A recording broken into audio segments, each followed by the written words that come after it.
2023년 9월 15일 영국 에섹스 첼름스퍼드에 있는 가정집 뒷문을 경찰은 강제로 부수고 있습니다.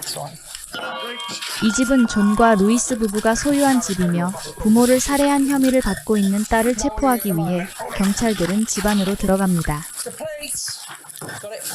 제일 먼저 침대가 눈에 들어왔지만 아무런 의심 없이 지나쳐서 복도로 나가자 35세의 버지니아 맥칼로우의 모습이 보입니다. Oh. The time is 12:12. You're under arrest on suspicion of murder against Jonathan McCulloch and Elias McCulloch. 버지니아는 갑자기 문을 부수고 들어온 경찰에게 당황한 내색 없이 차분한 모습을 보입니다. But in my home defence, you did not mention when question social life support anything to do with the evidence. Okay? Alright, your arrest is necessary. Anything improper we should know about? Yes, there is. Can I take you through it? No, you can tell me. Can we go in there for a second, just so I can tell you something about what's in there? Yeah. And then I want to tell us the something. only reason I said I need to tell you something about what's upstairs on the top floor as well. It's fine. Yeah.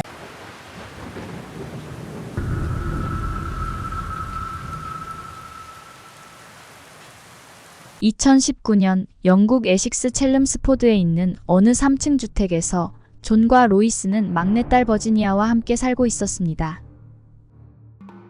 존과 로이스 부부는 1976년에 결혼해서 5명의 딸들을 뒀으며 그중 막내로 태어난 버지니아에 대한 부모의 사랑은 특별했습니다. 나머지 4명의 딸들은 흩어져 다른 나라 다른 도시에서 각자의 삶을 살고 있었습니다. 아버지 존은 이스트 앵그리아 대학교에서 경영학 교수로 오랜 세월 동안 학생들을 가르치고 65세에 은퇴했으며 어머니 로이스는 가정주부로 딸들을 키우고 집안일을 하며 바쁘게 살았으며 막내만 빼고 모두 출가시킨 후 은퇴한 남편과 조용히 살고 있었습니다. 농담을 잘하고 사람들을 즐겁게 해주는 재주가 있었던 존은 친구들과 함께 정기적으로 만나 골프를 치고 체스를 두었으며 반면에 우울증을 앓고 있던 로이스는 밖에서 사람들을 만나는 것보다는 방에서 라디오를 들으며 시간을 보내는 것을 좋아했습니다. 어렸을 때부터 훌륭한 예술가가 돼서 멋지게 사는 게 꿈이었던 버지니아 맥칼로우는 미대를 졸업한 후 약간의 사회활동을 하다가 부모 집에 들어와 살고 있었습니다. 2019년 당시 70세 아버지는 고혈압, 당뇨, 고콜레스테롤로 병원을 정기적으로 다니면서 약을 복용하고 있었고 71세 어머니는 우울 증세를 보여 정신과 치료를 받고 있었습니다. 몸과 마음이 점점 쇠약해지고 있던 부모는 젊고 건강한 딸에게 의지하게 됩니다. 외롭게 지내고 있던 부모는 같이 살기 위해 집에 들어온 딸을 효녀라고 불렀으며 자랑스럽게 생각했습니다. 버지니아는 부모 집에서 공짜로 사는 대신 부모의 심부름을 하며 지내고 있었습니다. 딸이 온라인으로 신속하고 야무지게 일 처리하는 모습을 본 존은 그녀가 각종 공과금을 낼 수 있게 그의 은행 정보를 모두 넘겨줍니다. 그녀는 사람들에게 자기가 꽤 유명한 회사에서 웹디자이너로 재택근무를 하면서 월급을 받고 있다고 말했습니다. 실제로 낮에는 항상 집에 있는 오피스에 들어가서 컴퓨터로 열심히 일을 하는 것처럼 보였습니다. 부모에게는 버지니아가 똑똑하고 개성이 좀 강한 그저 이쁜 막내딸로 보였지만 사실 다른 사람들은 그렇게 생각하지 않았습니다. 4명의 언니들과 지인들은 버지니아가 사회성과 공감 능력이 떨어지며 매우 이기적이며 질투도 많고 아무런 죄책감도 없이 거짓말을 잘하는 사람으로 보고 있었습니다. 그러던 어느 날 존과 로이스가 은행 계좌를 확인할 때 뭔가 이상하다는 것을 알아차리기 시작합니다. 은행 잔액이 그들이 생각하고 있는 것과 너무 다르게 빠져 있었습니다. 그래서 존과 로이스는 이 문제를 딸에게 제기하곤 했는데 그녀는 생활하는데 얼마나 많은 돈이 들어가는지 모르냐며 얼버무렸습니다. 계속 줄어드는 잔고를 보며 이해할 수 없었던 존은 돈이 어디로 빠져나갔는지 일일이 확인해 보았고 도저히 이해할 수 없는 곳으로 돈이 들어가고 있다는 것을 발견합니다. 부모는 딸에게 돈을 어디에 쓰고 있는지 따졌고 그녀는 은행에서 실수를 한 것 같다며 알아보겠다고 대답합니다. 대답을 기다리고 있는 부모에게 해커가 돈을 빼간 것 같은데 어쩔 수 없다고 말합니다. 이 문제로 부모와 딸은 자주 싸움을 하기 시작했고 급기야 사이가 틀어지게 되었습니다.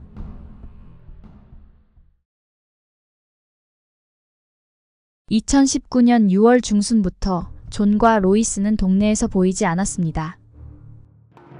2019년 6월 18일 셋째 딸은 어머니 로이스한테서 문자를 하나 받습니다. 몸이 안 좋아서 공기가 좋고 따뜻한 월튼 해변가에서 아버지랑 몇 달 동안 지낼 예정이라는 문자였습니다. 이렇게 딸들은 가끔씩 엄마한테 문자만 받고 전화는 연결이 되지 않았지만 부모가 잘 지내고 있다고 말하는 동생 버지니아 말을 믿었습니다. 매주 금요일마다 만났던 존의 친구들도 몇 주째 존이 보이지 않고 아무리 전화를 해도 응답이 없어서 걱정을 하고 있었습니다. 그들은 그의 신변 확인을 요청하기 위해서 경찰서에 찾아가 보려고 생각하고 있을 때쯤 자기는 월튼에서 잘 지내고 있으니까 걱정하지 말라는 존의 문자가 옵니다. 그 후에도 딸들은 심하게 감기에 걸린 듯한 목소리를 한 로이스의 전화를 받았습니다. 엄마의 목소리가 너무 달랐지만 아파서 그런가 보다라고 넘깁니다. 한편 에섹스 경찰서는 존과 로이스에게 잊을만 하면 한 번씩 사소한 신고 전화를 받았습니다.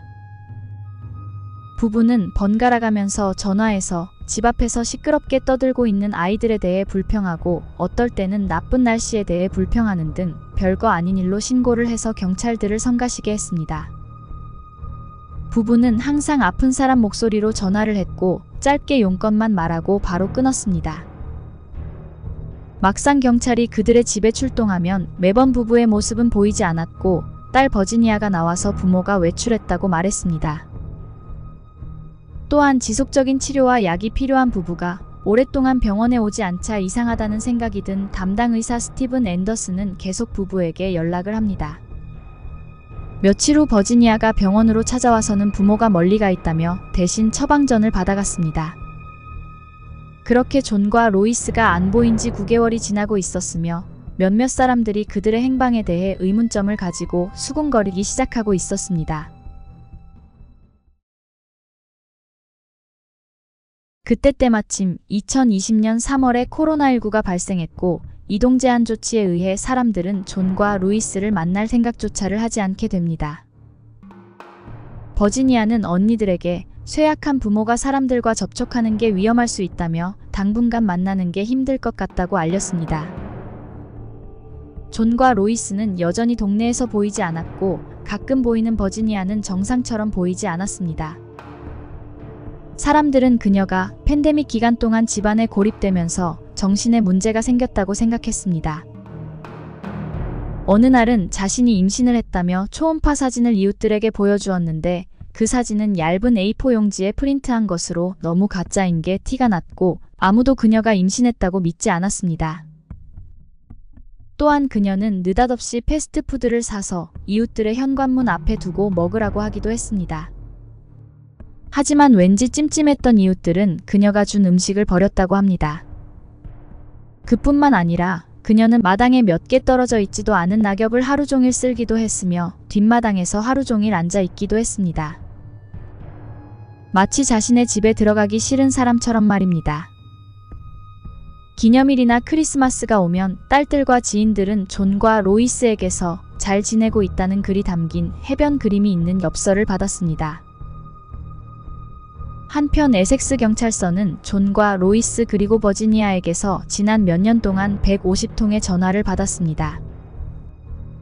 한 번은 뒷마당에서 3명의 괴한이 침입했다고 버지니아가 경찰서에 신고했습니다. 신고를 받고 집에 도착한 경찰은 뒷마당을 둘러보았지만 침입자의 흔적은 보이지 않았고 이웃 주민들도 아무 소리를 듣지 못했다고 말합니다. 경찰들은 버지니아가 정신이 나갔다고 생각했고 그렇게 수사를 종결했습니다. 그녀는 계속 사소한 일로 경찰서로 신고하고 경찰들을 집으로 불렀지만 그녀가 왜 그런 짓을 하는지 경찰들은 그때는 알지 못했습니다. 얼마나 그녀가 경찰이 자신에 대해 수사를 해주기를 바라고 있는지 말입니다. 존과 로이스가 마지막으로 목격된 지 4년 3개월이 지나고 있었습니다. 부부가 4년 넘게 건강정기검진을 받지 않았다는 담당 의사의 신고를 접수한 에섹스주 협의회는 경찰서에 연락해서 부부의 신변 확인을 요청합니다. 경찰은 먼저 버지니아에게 전화를 걸어서 부모가 어디에 있는지 물었습니다.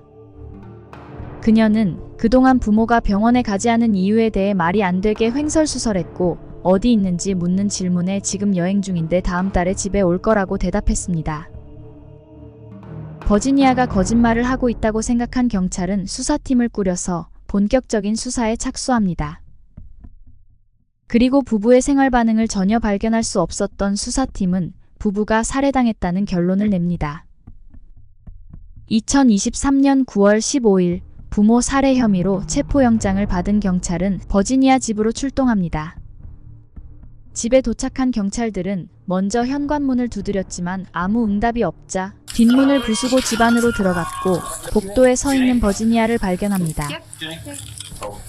그녀는 의외로 침착하게 서 있었으며 자신의 혐의를 인정하는 제스처를 보이며 경찰이 수갑을 채울 수 있게 순순히 손을 내밀었습니다. Is there anything improper we should know about? Yes, there Where? is. Can I take you to it? No, you can tell me. Can we go in there for a second, just so I can tell you something about what's in there? Yeah. And then Just tell us the only something. reason I said I need to tell you something about what's upstairs on the top floor as well. It's fine. Yeah. 그녀는 할 말이 있다며 경찰이 문을 부수고 들어왔던 방으로 경찰들을 데리고 가서 침대를 보며 이렇게 말합니다. My dad's body's in there. Right. Okay. Okay. Yeah. Where we find your mum? Okay, so upstairs there are about 5 wardrobes. Yep. It's behind the bed, but back next to the sink. That's the second one. I did know that this would kind of come eventually. It's proper that I serve my punishment. So, yeah. 버지니아는 2019년 3월부터 부모를 죽이는 것에 대해서 진지하게 생각하기 시작했습니다. 사실 조니 버지니아에게 모든 재정 정보를 넘겨준 후부터 그녀는 부모의 돈을 훔치기 시작합니다. 버지니아는 결코 웹디자이너가 될 만큼의 실력도 없었으며 전공에 관련된 일을 한 적도 없습니다. 2017년에 바텐더로 잠시 일을 한 후 계속 백수로 지내고 있었습니다. 그녀는 부모의 명의를 무단 도용해 각종 대부업체에서 대출을 받았고 2019년에는 자신의 이름으로 약 7천만 원 상당의 빚이 생겼습니다. 그리고 부모 돈 약 3억 원을 모두 탕진했으며 부모에게 나오는 연금과 노인지원금을 받아서 살고 있었습니다. 버지니아는 온라인 쇼핑으로 돈을 흥청망청 썼을 뿐만 아니라 대부분의 돈을 온라인 도박으로 잃은 것으로 드러났습니다. 3개월 동안 부모를 죽일 기회만 노렸던 버지니아는 드디어 실천에 옮기기로 합니다. 2019년 6월 17일 저녁 그동안 모아왔던 독을 넣어서 칵테일을 만들었습니다. 그리고 저녁을 먹은 후 쉬고 있는 존과 로이스에게 그녀는 칵테일을 주면서 숙면에 도움이 될 거라고 말했습니다. 다음날 아침 6시경 버지니아가 아래층에 내려갔을 때 집은 유난히 조용했습니다. 1층에 있는 아버지 방문을 조심스럽게 열고 안을 보자 침대 위에서 미동도 없이 누워있는 아버지를 발견합니다.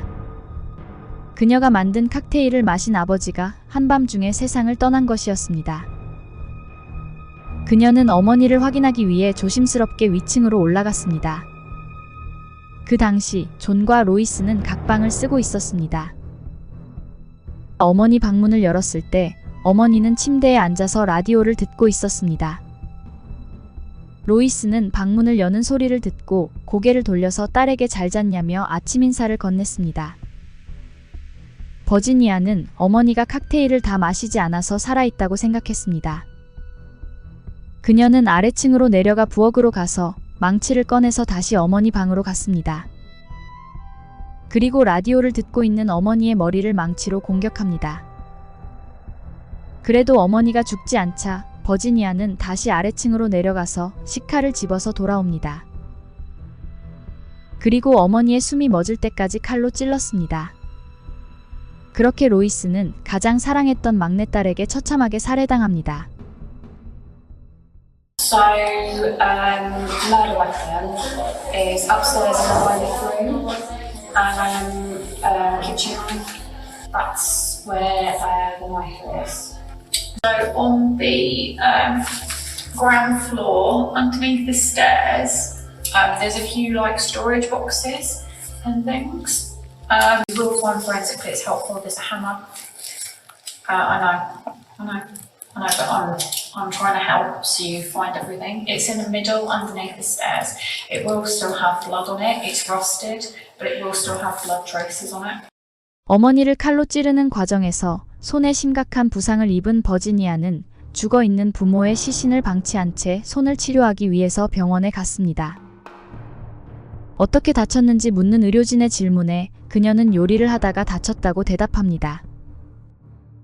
봉합수술을 받은 버지니아는 병원에서 나오고 바로 슈퍼마켓에 가서 고무장갑과 각종 청소도구와 침낭 2개를 삽니다. 집에 돌아온 그녀는 부모 시체를 각각의 침낭에 넣고 비닐로 여러 번 감았습니다. 어머니 시체는 2층 어머니 방 옷장에 넣은 후 그 위에 여러 개의 이불을 덮었습니다. 그리고 밖에 나와서 문을 닫고 문틈을 덕테이프로 꼼꼼하게 막았습니다. 아버지 시체는 1층 아버지 방에 있는 침대에 매트리스를 빼낸 후 그 안에 아버지 시체를 넣고 나무 판넬과 이불을 겹겹이로 올려놨습니다. 그 후 그녀는 어머니 휴대폰으로 언니들에게 엄마인 척하면서 월튼에 있기 때문에 당분간 만나기 힘들 것 같다는 문자를 보냈습니다.